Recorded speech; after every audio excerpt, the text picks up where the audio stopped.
Pamirsa pengelimbakan insentif ring kawentenan kendaraan listrik roda 2 utawi sepeda motor listrik pacang kedadosang uratian pemerintah. Indiki ucap kebosang oleh Presiden RI Joko Widodo. Sekadi sane keketus saking kantor berita antara.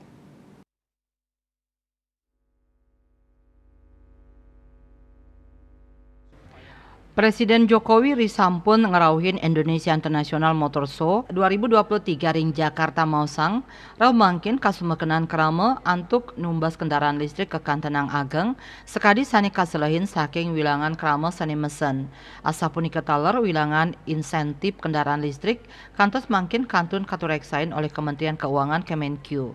Jokowi mastikayang yening pemerintah pacang nureksain miwah ngelaksanayang kalkulasi sadurung ngeresmiang insentif kendaraan listrik.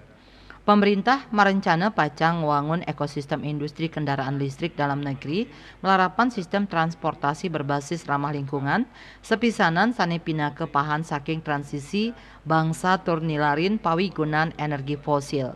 Menteri Koordinator Bidang Kemaritiman dan Investasi Luhut Binsar Panjaitan sedurungnya nih mausang adopsi kendaraan listrik sida ngirangin konsumsi bahan bakar minyak BBM kendaraan konvensional sani rauh mangkin kauningin tambis pitung dase miliar liter awarse.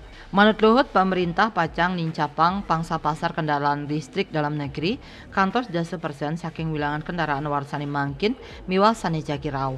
Panincapan pasar kendaraan listrik kemargiang melarapan makudang-kudang pangupaya sekadi ngicenin insentif pembelian saha konversi motor listrik tur ngirangin pajak mobil listrik. Inggian cara antuk manggih dase persen pangsa pasar adolan ring kendaraan listrik mangdesida manggih sawetara lo ngatak tali unit mobil listrik. Selanturnya nih indik kewentanan motor konvensional ring Indonesia kantos panguntat warsa kali tali selikur wenten 100 yuta unit antuk sanes sampun kadol kantos 6,5 yuta unit warsa miwah mobil konvensional kantos 3 yuta unit antuk sani kaadol kantos sawetara ayuta unit warsa. KMB Bali Pos nguningayang.